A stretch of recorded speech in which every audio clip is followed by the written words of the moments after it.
मैं संदीप मिश्रा आप लोगों को सत सत नमन करता हूँ। मन के संस्कार और ऊर्जा का रूपांतरण विषय है। क्रोध हम लोगों को आता नहीं है, क्रोध किया जाता है। क्रोध हम लोगों को सिखाया जाता है। वो क्रोध हमारी समाज हमको सिखाती है। ऊर्जा तटस्थ है। यदि आप किसी पर क्रोध अनुभव करते हो और आप उसके चेहरे पर चाटा जड़ देना चाहते हो, उसे फूल दो और देखो क्या घटित होता है। अभ्यास एक तरह का संस्कारीकरण है, शारीरिक और मानसिक स्तर पर, और इसी के द्वारा समाज व्यक्ति को अपना गुलाम बना लेता है। समाज आपको संस्कारित करता है, आपको एक गुलाम, एक आज्ञाकारी सदस्य बना लेने के लिए। इसलिए प्रश्न तर्क संगत लगता है। मन को सतत संस्कारित करना किसी तरह आपको मुक्त बना सकता है, लेकिन प्रश्न तर्क संगत लगता ही है क्योंकि आप दो प्रकार के संस्कारों को उलझा रहे हो। उदाहरण के तौर पर आप मेरे पास आए हो, आपने दूर की यात्रा की है। जब आप वापस जाते हो, आप फिर उसी राह की यात्रा करोगे। मन पूछ सकता है, जो राह मुझे यहाँ लाई है वही राह मुझे वापस कैसे ले जा सकती है? राह वही होगी, लेकिन आपकी दिशा भिन्न होगी, बिल्कुल विपरीत। जब आप मेरी ओर आ रहे थे,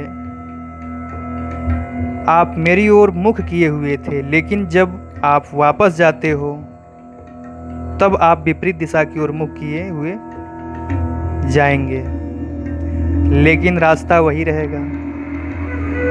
तो समाज आपको संस्कार से भरता है, आपको एक संस्कारी सदस्य बनाता है, एक संस्कारित, एक गुलाम बनाने के लिए। यह तो बस एक रास्ता है, उसी रास्ते पर यात्रा करनी होगी। आपको मुक्त बनने के लिए केवल दिशा विपरीत होगी, वही विधि प्रयोग करनी होती है आपको असंस्कारित करने के लिए। मुझे एक कथा याद है। एक बार बुद्ध अपने भिक्षुओं के पास आए। वे प्रवचन देने जा रहे थे।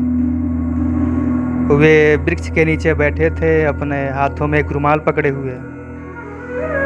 उन्होंने रुमाल की ओर देखा, सारी सभा ने भी देखा, जानने के लिए कि वे क्या कर रहे थे। फिर उन्होंने 5 गांठें रुमाल में बांधी और उन्होंने पूछा, अब मुझे क्या करना चाहिए इस रुमाल की गांठें खोलने के लिए? क्या करना चाहिए अब मुझे? फिर उन्होंने दूसरा प्रश्न पूछा, क्या रुमाल वैसा ही है जब इसमें कोई गांठें न थी, या यह भिन्न है? एक भिक्षु बोला, एक अर्थ में यह वही है, क्योंकि रुमाल का स्वरूप नहीं बदलेगा। गांठों के साथ भी यह वैसा ही है, वही रुमाल। अंतर्निहित स्वरूप वही है, लेकिन एक अर्थ में यह बदल गया क्योंकि कुछ नया घटित हुआ है। गांठें पहले नहीं थी और अब गांठें वहाँ है, इसलिए ऊपरी तौर पर यह बदल गया है, लेकिन गहराई में यह वही है। बुद्ध ने कहा, यही है मनुष्य के मन की स्थिति। गहरे तल पर वह खुली हुई रहती है, स्वरूप वही रहता है। जब आप प्रबुद्ध हो जाते हो, बुद्ध पुरुष, तब आपका कोई भिन्न चैतन्य नहीं होगा, स्वरूप वही बना रहेगा। अंतर केवल यही होता है कि अभी आप गांठों वाली रुमाल हो, आपके चैतन्य की कुछ गांठें हैं।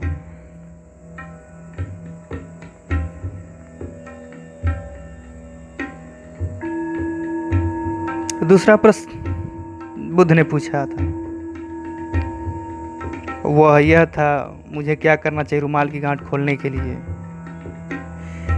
एक दूसरे भिक्षु ने उत्तर दिया, जब तक कि हम जान न ले कि आपने उसमें गांठ बांधने के लिए क्या किया है, हम कुछ नहीं कह सकते, क्योंकि विपरीत प्रक्रिया प्रयोग में लानी होगी। जिस ढंग से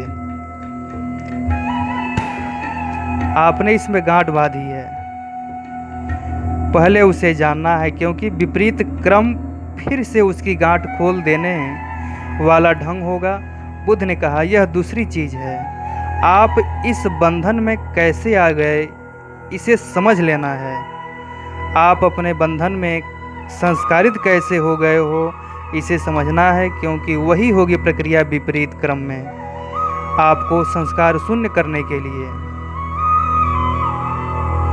यदि आसक्ति संस्कारग्रस्त करने वाला कारण है, तब अनासक्ति सहज करने वाला कारण बन जाएगा। यदि अपेक्षाएं आपको दुख की ओर ले जाती है, तब अनपेक्षा तुम्हें गैर दुख में ले जाएगी। अगर क्रोध आपके भीतर नरक निर्मित करता है, तो करुणा स्वर्ग निर्मित करेगी। दुख की जो भी प्रक्रिया है, उससे सुख की प्रक्रिया विपरीत होगी। तो असंस्कारित होने का अर्थ है कि मनुष्य चेतना की सारी गांठें भरी स्थिति जैसी वह है, आपको समझनी है। योग की यह सारी प्रक्रिया जटिल गांठों को समझने के और फिर उन गांठों को खोलने के, उन्हें सहज करने के सिवा और कुछ नहीं हो सकती। ध्यान रहे, यह पुनः संस्करीकरण नहीं है, यह केवल संस्कारीकरण का अभाव है। यह नकारात्मक है। अगर यह पुनः संस्कारीकरण है, तब आप फिर गुलाम बन जाओगे, एक नई जेल में एक नए तरह के गुलाम। अतः यह अंतर याद रखना है, यह संस्कारों का अभाव है, पुनः संस्कारित करना नहीं है। इसके कारण बहुत समस्याएं उठ खड़ी हुई है। कृष्णमूर्ति कहे जाते हैं कि यदि आप कुछ करते हो तो वह पुनः संस्कार बन जाएगा, इसलिए कुछ करो नहीं। यदि आप कुछ करते हो तो वह नया संस्कार बन जाएगा। हो सकता है आप बेहतर गुलाम हो जाओ, लेकिन आप गुलाम बने रहोगे। उन्हें सुनते हुए बहुत लोगों ने सारे प्रयत्न छोड़ दिए हैं, लेकिन यह बात उन्हें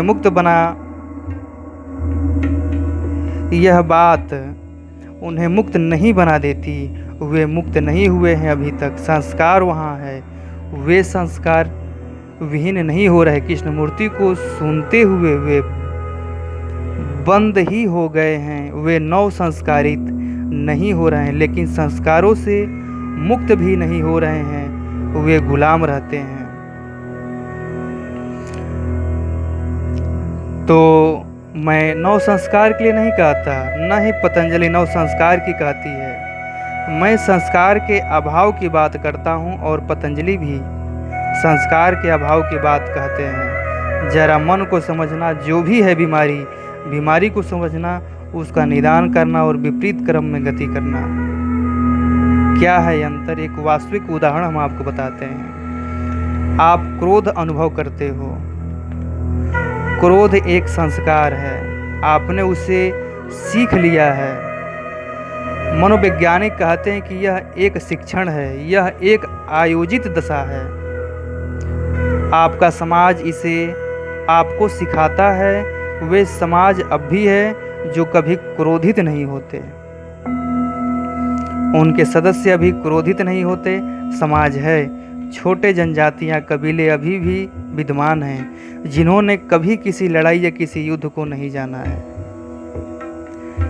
फिलीपाइंस में एक छोटा सा आदिवासी समुदाय विद्यमान है। 3000 वर्षों से इसने कोई लड़ाई नहीं जानी है, एक कत्ल नहीं हुआ, एक भी आत्महत्या नहीं। वे सबसे अधिक शांति प्रिय लोग हैं। सबसे अधिक सुखी लोग हैं वह कैसे हुआ है, यह कैसे हुआ है? बिल्कुल शुरू से उनका समाज उन्हें क्रोध के लिए कभी संस्कारित नहीं करता। उस आदिम जाति में अगर आप अपने सपने में भी किसी को मार दो तो आपको जाना पड़ता है और उसे माफ़ी मांगनी पड़ती है, चाहे आपने उसे केवल सपने में ही क्यों ना मारा हो। अगर आप किसी के साथ नाराज़ हो और आप उसके साथ लड़ते रहे हो सपनों में, तब अगले दिन आपको आपके गांव में अपना स्वप्न को घोषित करना होता है कि आपने कुछ गलत किया है। तब ग्रामवासी एक साथ एकत्रित होंगे और गांव का प्रज्ञावान मुखिया आपके सपनों का निदान करेगा और राय देगा कि अब क्या करना चाहिए। छोटे बच्चों के साथ भी यही होता है।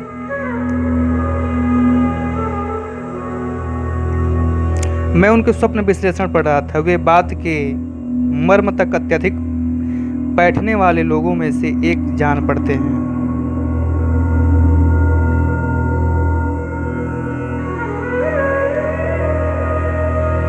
एक छोटा बच्चा स्वप्न देखता है। अपने स्वप्न में वह पड़ोसी के लड़के को बहुत उदास हुआ देखता है। सुबह वह अपने पिता को यह सपना सुना देता है। वह कहता है, मैंने हमारे पड़ोसी के बेटे को बहुत उदास हुआ देखा है।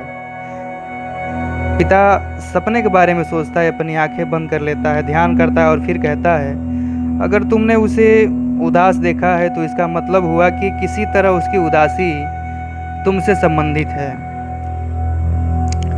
किसी दूसरे ने उसके उदास होने के बारे में सपना नहीं देखा है, इसलिए जाने या अनजाने तुमने कुछ किया है उसकी उदासी निर्मित करने में, या अगर तुमने कुछ नहीं किया है तो भविष्य में तुम ऐसा करने वाले हो। सपना तो बस एक भविष्य कथन है। बहुत मिठाइयाँ, बहुत उपहार साथ ले जाओ। लड़के को मिठाइयाँ और उपहार दो और उससे क्षमा मांगो, या तो जो कुछ अतीत में किया उसके लिए या किसी उस चीज के लिए जिसे तुम भविष्य में करने वाले हो। तो वह लड़का जाता है, फल देता है, मिठाइयाँ और उपहार देता है और उस दूसरे बच्चे से क्षमा मांगता है, क्योंकि किसी तरह सपने के अनुसार वह उसकी उदासी के लिए जिम्मेदार है।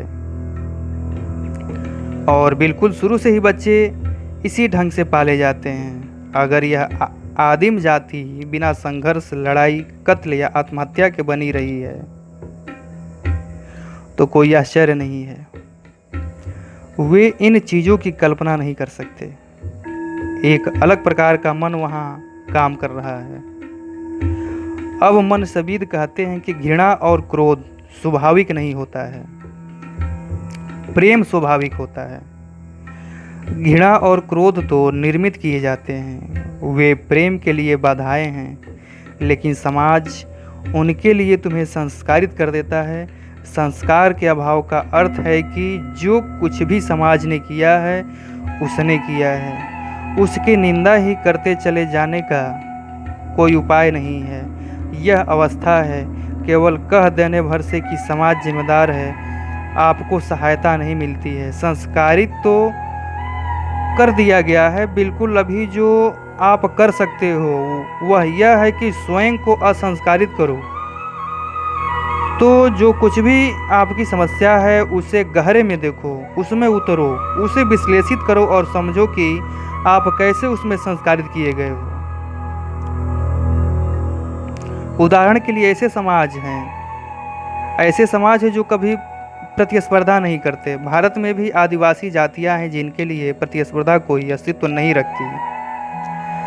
बेशक वे हमारे मानदंड के अनुसार बहुत प्रगतिशील नहीं हो सकते, क्योंकि हमारी तरह की उनकी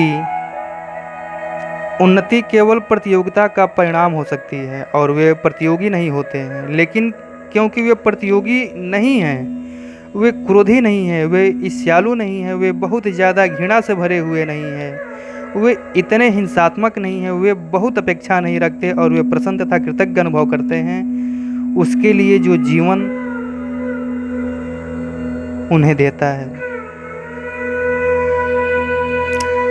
तो आप चाहे जीवन कुछ भी दे दें, आप कभी कृतज्ञ अनुभव नहीं करते। आप हमेशा निराश रहते हो क्योंकि आप हमेशा अधिक की मांग कर सकते हो। आपकी आशाओं और इच्छाओं का कोई अंत नहीं है। इसलिए अगर आप दुखी अनुभव करते हो तो दुख को जांचना और उसका विश्लेषण करना, वे संस्कार तत्व क्या है जो दुख निर्मित कर रहे हैं। और यह बहुत कठिन नहीं है समझना। यदि आप दुख निर्मित कर सकते हो, यदि आप इतने समर्थ हो दुख निर्मित करने में, तो इसे समझने में कोई कठिनाई नहीं है। यदि आप इसे निर्मित कर सकते हो तो आप इसे समझ भी सकते हो। पतंजलि का सारा दृष्टिकोण यह है, आदमी के दुख पर दृष्टि डालते हुए यह पाया गया कि आदमी स्वयं जिम्मेदार है। वह कुछ कर रहा है दुख निर्मित करने के लिए, वह करना एक आदत हो गया है, इसलिए वह किए चला जाता है। वह आवृत्ति मूलक बन गया है, यांत्रिक यंत्र मानव जैसा। लेकिन यदि आप जागरूक बन जाते हो तो आप इसे समाप्त कर सकते हो। आप आसानी से कह सकते हो कि मैं सहयोग नहीं दूंगा, तब रचना तंत्र कार्य करना बंद कर देगा। कोई आपका अपमान कर देता है, आप बस स्थिर बने रहते हो और चुप हो जाते हो। प्रक्रिया आरंभ होगी, पिछला ढांचा सक्रिय हो जाएगा, क्रोध आएगा, धुआं उठेगा और आप बस पागल होने की सीमा पर जाओगे।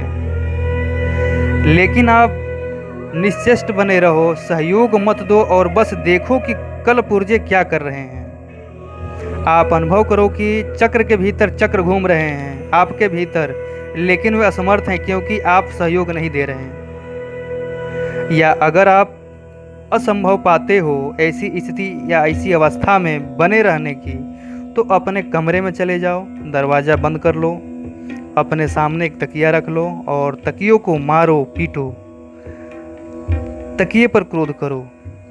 तब आप तकियों को पीट रहे होते हो, तकिए पर क्रोध कर रहे होते हो और पागल हुए जाते हो।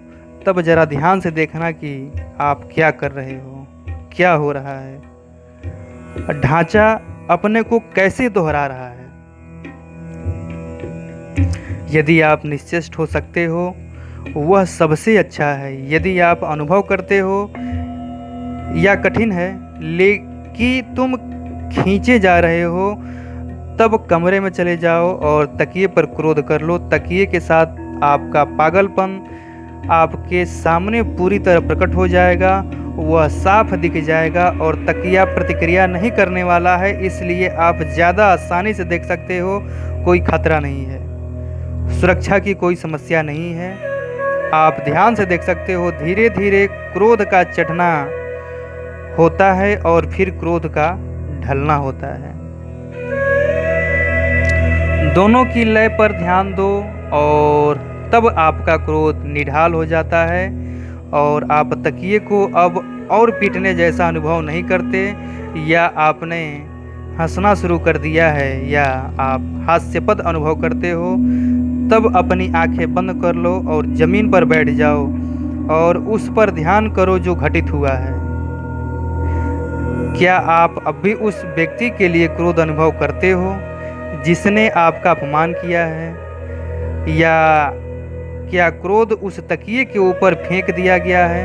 आप अनुभव करोगे एक स्पष्ट शांति आप पर बरस रही है। जो व्यक्ति संबंधित है, आप अब उस पर और क्रोध अनुभव न करोगे, बल्कि हो सकता है आप उसके लिए करुणा भी अनुभव करोगे। तो जब कुछ पुराने ढांचे आपके मन को पकड़े हुए हो, तब अगर आप स्थिर बने रह सकते हो तो यह अच्छा है। यदि आप नहीं कर सकते तब इसे नाटकीय ढंग से घटित होने दो, लेकिन अकेले, किसी के साथ नहीं। क्योंकि जब कभी आप अपने ढांचे का अभिनय करते हो,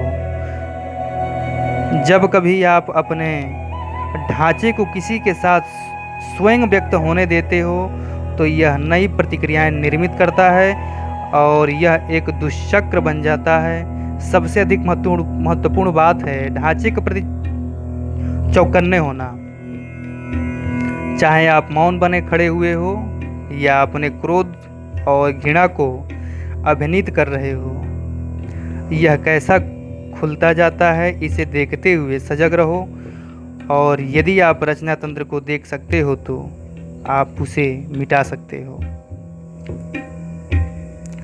योग के सारे चरण बस उसे अनकिया करने के लिए है। जिसे आप करते रहे हो वे नकारात्मक है, कुछ नया निर्मित नहीं करना है, गलत को नष्ट मात्र करना है और तब ठीक वहाँ पहले से ही है। तो विधायक कुछ नहीं किया जाना है, केवल कुछ नकारात्मक ही करना है। विधायक उसके तले ही छिपा है। यह किसी लहराती धारा की भांति है जो चट्टान के नीचे छिपी है। आप धारा का निर्माण नहीं कर रहे, वहाँ निनाद कर रही है पहले से ही। वह मुक्त हो प्रवाहमान हो जाना चाहती है। एक चट्टान वहाँ है, इस चट्टान को हटा देना है। एक बार चट्टान हटा दी जाती है, धारा बहना शुरू कर देती है। आनंद, सुख, हर्ष या जो कुछ भी आप नाम रखो उसका वह आपके भीतर बह रही है। केवल कुछ चट्टानें वहाँ हैं। वे चट्टानें समाज के आरोपित संस्कार हैं, उन्हें असंस्कारित कर दो। अगर आप अनुभव करते हो कि आसक्ति चट्टान है तो अनासक्ति के लिए प्रयत्न करो। अगर आप अनुभव करते हो कि क्रोध है चट्टान तो अक्रोध के लिए प्रयास करो। अगर आपको लगता है लोभ चट्टान है तब अलोभ के लिए प्रयास करो। बस विपरीत करो। लोभ का दमन मत करो, केवल विपरीत करो। कोई चीज करो जो गैर लोभ की हो। क्रोध का दमन मात्र मत करो, कुछ करो जो अक्रोध की बात हो। जापान में जब किसी को क्रोध आता है तो उनका एक परंपरागत शिक्षण होता है। अगर कोई क्रोधित होता है तो तुरंत उसे कुछ ऐसी बात करनी होती है जो अक्रोध की हो। वही ऊर्जा जो क्रोध में सरकने जा रही थी अब अक्रोध में सरकने लगती है। ऊर्जा तटस्थ है। यदि आप किसी पर क्रोध अनुभव करते हो और आप उसके चेहरे पर चाटा जड़ देना चाहते हो, उसे फूल दो और देखो क्या घटित होता है। आप उसके चेहरे पर चाटा मारना चाहते थे, आप क्रोध में कुछ करना चाहते थे, उसे फूल दो और जरा ध्यान दो क्या घटित हो रहा है। आप कुछ बात कर रहे हो जो अक्रोध की हो। वही ऊर्जा जो आपके हाथ को क्रोध में बढ़ाने वाली थी अब भी आपके हाथों को चलाएगी। वही ऊर्जा जो उसे मारने जा रही थी अब उसे फूल देने जा रही थी। स्वभाव बदल गया है, आपने कुछ किया है और ऊर्जा तटस्थ है। अगर आप कुछ नहीं करते तब आप दमन करते हो और दमन विष है। तो कुछ करो लेकिन विपरीत ही करो। यह कोई नया संस्कार नहीं है, यह तो बस पुराने को असंस्कारित करना है। जब पुराना मिट गया है, जब गांठें विलीन हो गई है, आप कुछ करने की चिंता न रहेगी, तब आप सहज रूप से बह सकते हो।